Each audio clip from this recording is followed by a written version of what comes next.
This is the story of a boy who was born in a small house in India with very little money, no mobile phone, no laptop, and sometimes not even a proper chair to sit and study. But today, he is one of the most powerful CEOs in the world. He's the man who leads Google and Alphabet, two of the most influential companies in the world. This is the story of Sundar Pichai. Many people dream, but only a few turn their dreams into reality. Many want success, but very few have the patience, humility, and courage to walk the long, difficult road that leads to greatness.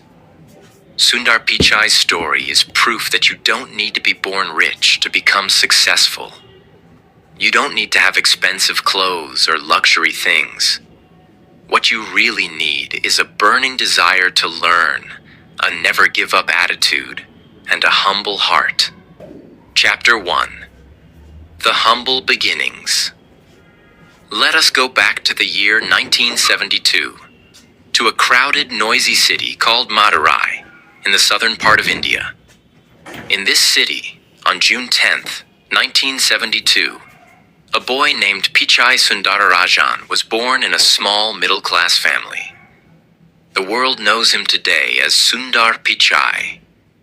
His father, Raghunatha Pichai, was an electrical engineer who worked hard every day in a British company called GEC.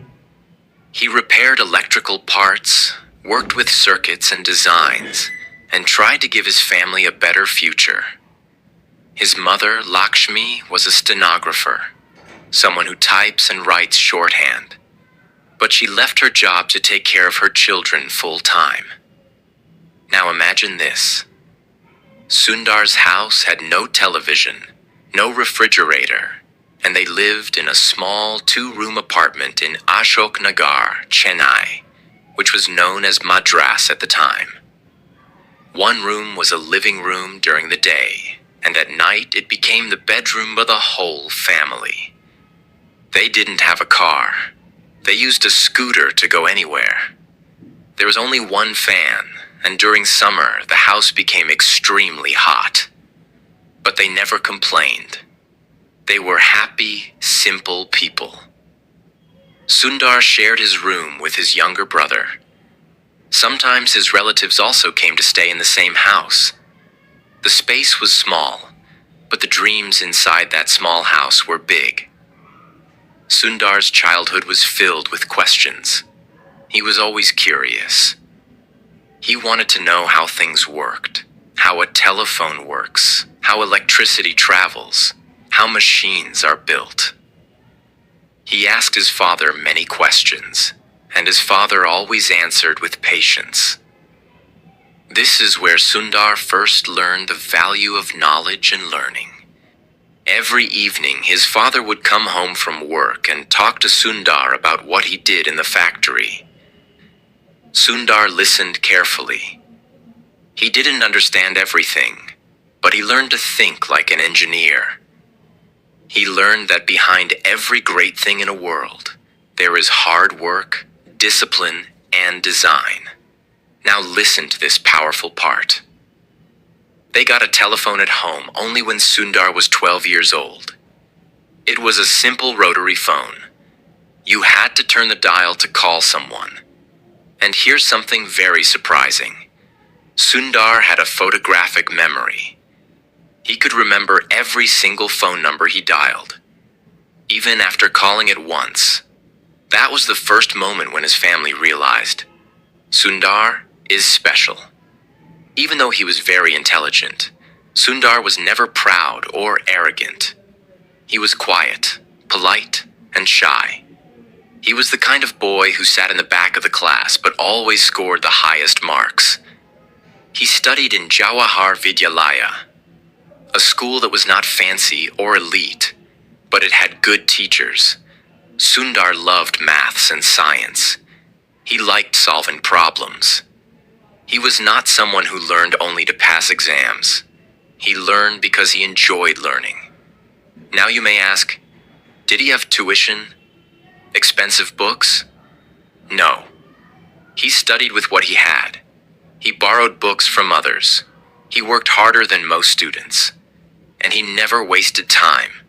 When he grew older, he studied at a school called Vanavani inside the IIT Madras campus.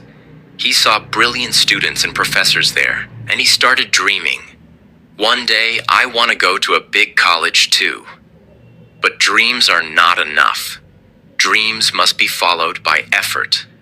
After years of hard work and sleepless nights, Sundar Pichai finally made his parents proud by getting admission to IIT Kharagpur, one of the top engineering colleges in India. This was a big moment, not just for him, but for his entire family. Imagine this, a young boy, shy and humble, coming from a small house with no air conditioner, no computer, and very little money, now walking into one of the most respected colleges in the country.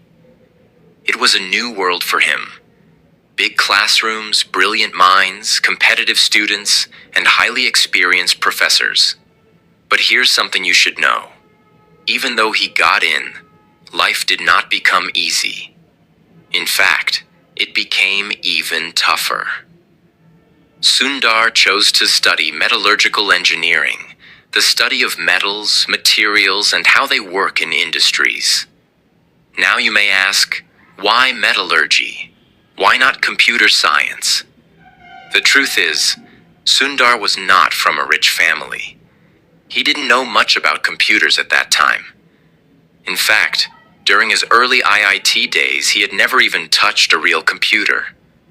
But he was curious. He listened. He observed. He started learning about programming and coding in his own time. He read books that others ignored. He would sit in the computer labs for hours, watching how things worked. At IIT, he met students who came from big cities, rich families, and modern schools. They had better clothes, more confidence, and strong English. Sundar, in comparison, was soft-spoken, and his English was still developing. Did he feel small? Yes. Did he give up? Never. He didn't speak much, but he listened more than anyone. He was not loud, but his thoughts were sharp. He didn't try to compete with others. He tried to compete with himself. Sundar worked silently. While others were wasting time partying, Sundar was reading books, solving problems, and thinking deeply. He never tried to show off. He was focused on one thing: growth. His professors noticed his talent.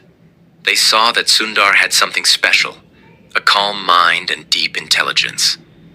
One professor even said, "Sundar Pichai is one of the most promising students I've ever seen." During his final year at IIT, Sundar applied for a scholarship to study in the United States of America. His dream was to do a master's degree from a top university abroad. He applied to Stanford University, one of the best universities in the world. And guess what? He got selected. But now came the biggest challenge: money. The flight ticket from India to the USA cost almost $1,000 at that time, which was more than his father's entire yearly salary. Just imagine the situation. They had no credit cards, no sponsors, no internet banking, no online fundraising. Just one simple Indian family trying to support their son's dream. What do you think happened? His father didn't think twice. He took a loan, used up all his savings, and borrowed money from relatives. Because he believed, if I invest in my son's education, it will change his life. That is what great parents do. They sacrifice everything for their children. So one day, with one suitcase, a heart full of hope, and tears in his mother's eyes, Sundar Pichai took his first flight ever, from Chennai to California. He was going to a country he had never seen before, a culture he didn't understand, and a life that was completely different from what he had known. When Sundar reached Stanford University, he was shocked. Everything was so different. The people, the food, the buildings, the teaching style, even the silence in the libraries. In India, he was used to crowded streets and noisy classrooms. In America, students walked with headphones, drank coffee during lectures, and asked professors tough questions without fear. At first, Sundar felt like an outsider. He didn't understand many things. People spoke fast English. He missed Indian food. He missed his family. He missed home. And do you know what he did when he first saw a computer with internet at Stanford? He just stared at it, because he couldn't believe such technology existed. In his early life, he had no access to internet. But here at Stanford, he had 24/7 access to modern computers, labs, and world-class professors. He knew this was his chance, so he studied day and night. He asked questions. He made notes. He sat in the front row. He learned everything, from programming to networking to computer systems. While other students partied, Sundar worked silently. And slowly, something started to change. He began to understand the American system. He made new friends. His English became better. His confidence grew. And he never forgot who he was or where he came from. Even when he had very little money, Sundar would save his small student stipend carefully. Once, he couldn't buy a backpack he liked because it was too expensive. So he waited, worked part-time, and bought it later, because he knew every dollar counted. After completing his master's in material sciences and engineering from Stanford, Sundar had many options. He could have gone back to India. He could have joined a regular company. But he wanted to go higher. He wanted to work in Silicon Valley, the place where all tech legends live and work. Apple, Microsoft, Google, Intel, Facebook, all are born there. But getting a job in Silicon Valley was not easy. Sundar worked for a few companies first. He joined Applied Materials. Then he went on to do an MBA from Wharton School at the University of Pennsylvania. At Wharton, he was named a Siebel Scholar and a Palmer Scholar, titles given to the top students of the class. Now imagine this: a boy who didn't have a phone till he was 12, now standing in classrooms where future billionaires and CEOs studied. And still, he stayed humble. This is what made Sundar different. He never forgot his roots. Sundar Pichai was now standing at the doors of the most powerful companies in Silicon Valley. His qualifications were excellent. Master's in Engineering from Stanford, MBA from Wharton with top honors, real work experience at companies like Applied Materials and McKinsey. But there was one thing he had in his heart that others didn't: hunger. A hunger to build, to learn, and to create something useful for the world. It was the year 2004, and Sundar had just applied for a job at a growing tech company called Google. At that time, Google was already known for its search engine, but it wasn't as huge as it is today. They had fewer products, fewer employees, and fewer offices. Sundar didn't know that this one interview would change his entire life. He prepared hard. He studied computer systems, logic problems, case studies. He knew he was not a typical programmer. But what he had was clarity, strategy, and the ability to understand what users need. On the day of the interview, he entered Google's office, which was not very flashy at that time. He was calm, focused. They gave him technical problems. He solved them logically. They asked him product questions. He gave unique insights. They asked him, "What would you improve about Google?" He said, "Let's make the homepage simpler. Let's build tools around the search engine. Let's think beyond." He didn't say what they wanted to hear. He said what he truly believed.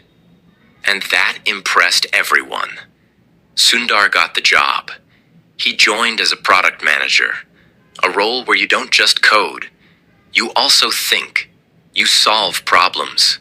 You plan the future of the product. And this role was perfect for him. When Sundar joined Google, he was quiet. Other managers were loud and confident.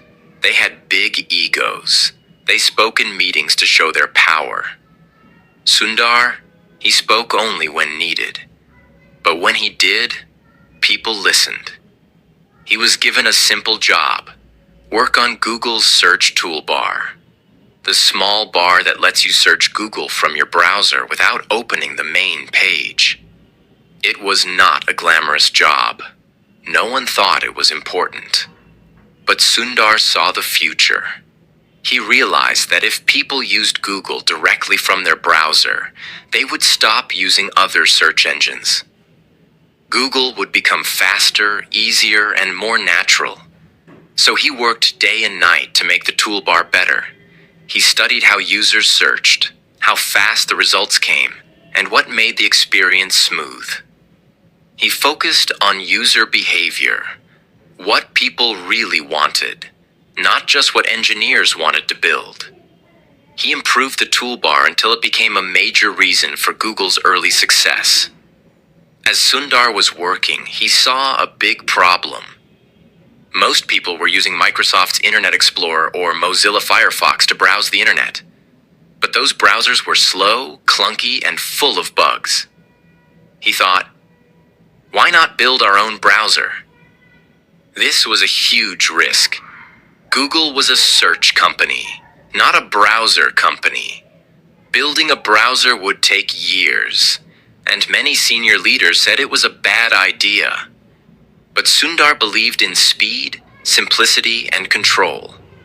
He said, if we control the browser, we can improve the full user experience. And if we don't build it, someone else will.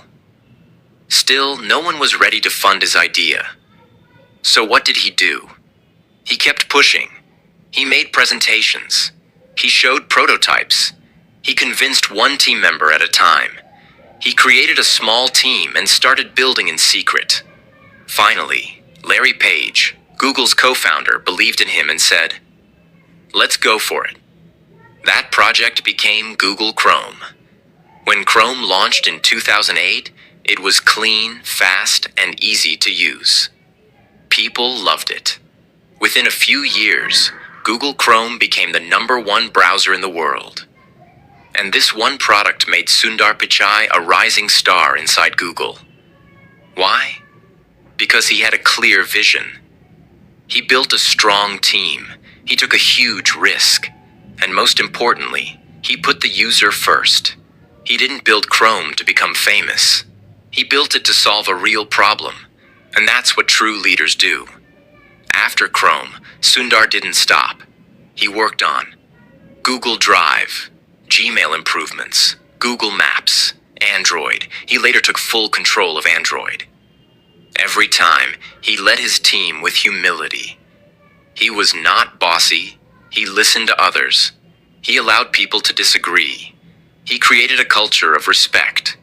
His colleagues said, Sundar makes you feel smart, even if he's the smartest guy in the room. He was not a micromanager. He gave people space. But he always asked one question. How does this help the user? That's why his projects were always successful, because he focused on people, not just technology. It was August 10th, 2015, a normal Monday. Sundar walked into the office like always. But this time, something big happened. Larry Page and Sergey Brin, the founders of Google, announced that Sundar Pichai would become the new CEO of Google. The whole tech world was surprised. But people inside Google were not.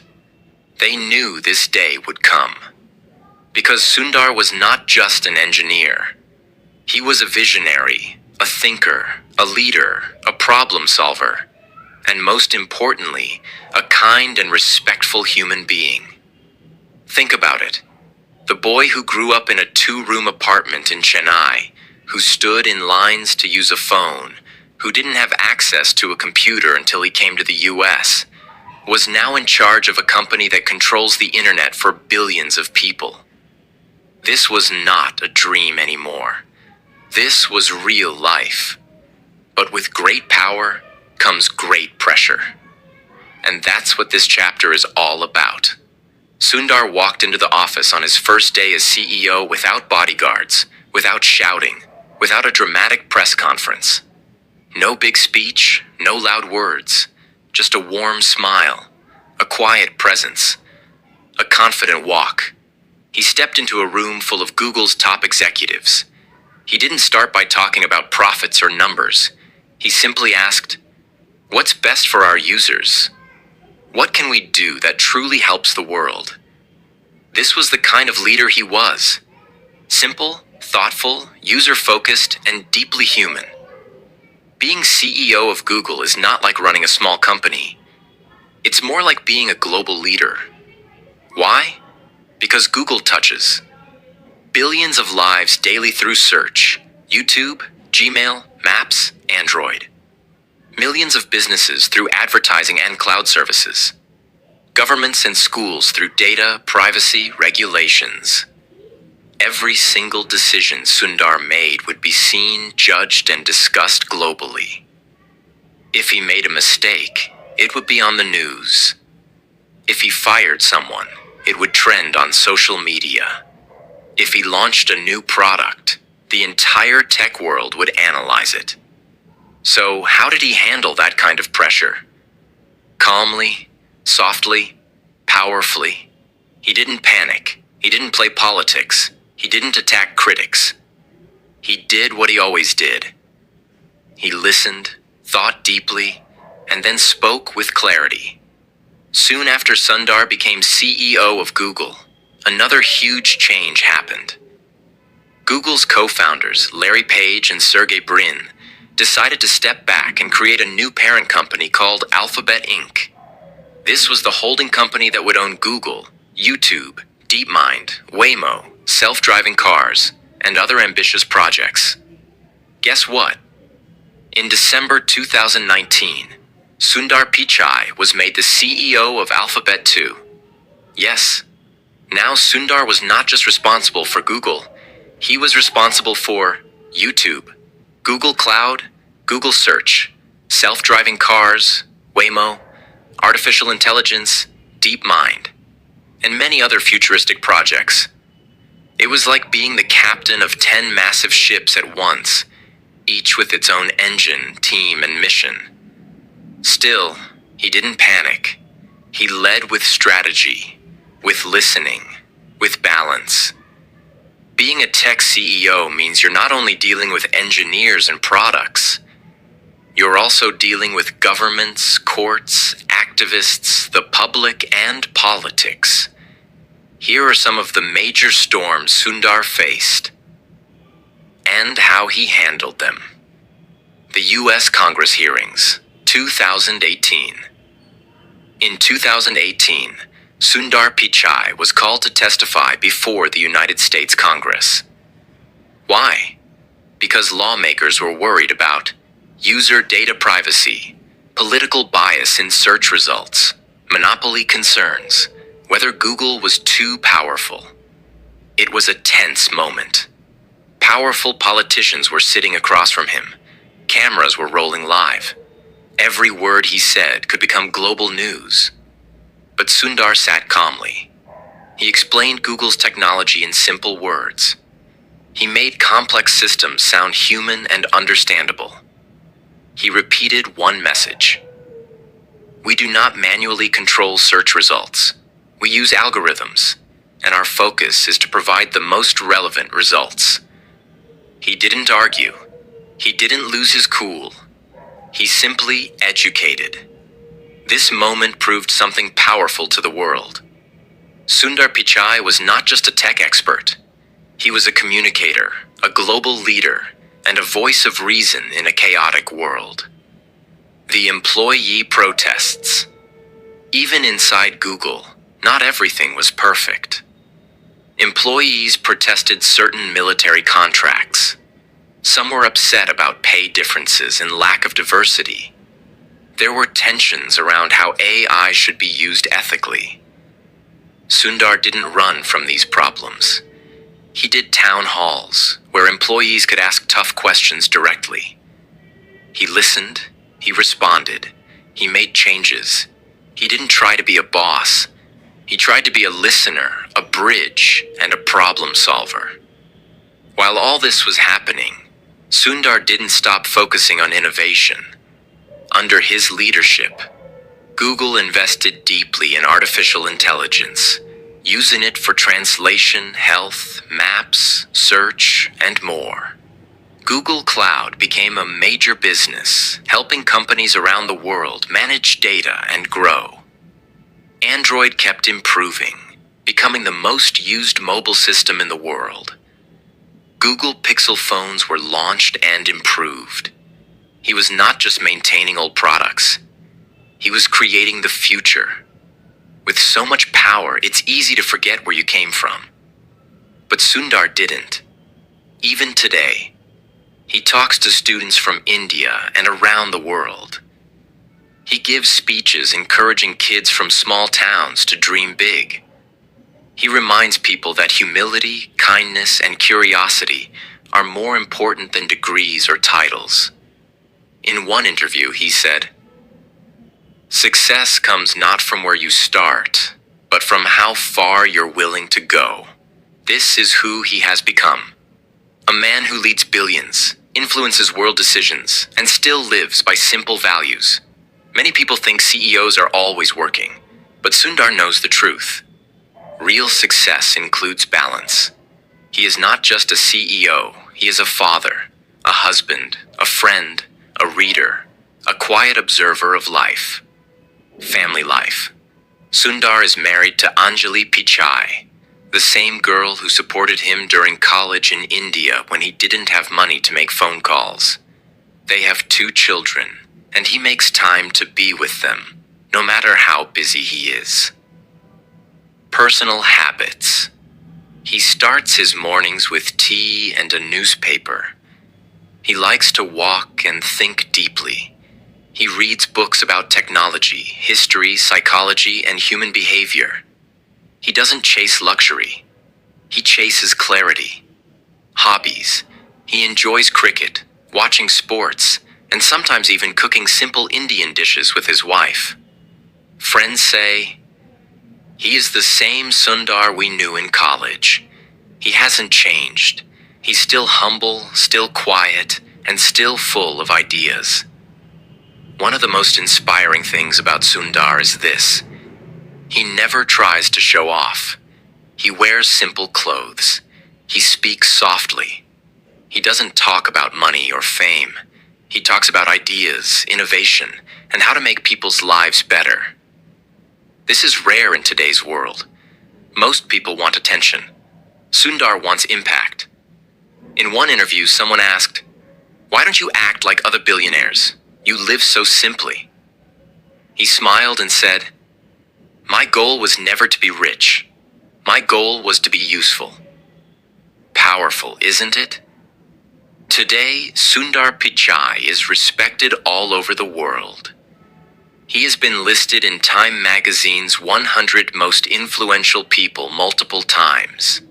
He is invited to speak at world forums about the future of AI, climate change, and digital freedom. World leaders want to collaborate with him because he understands not only technology, but humanity. Still, whenever he's praised, he says the same thing. "It's not about me. It's about the team. I just had good people around me." Again, humility wins. Let's look at his financial success now, because this also shows what's possible when you follow your passion with discipline.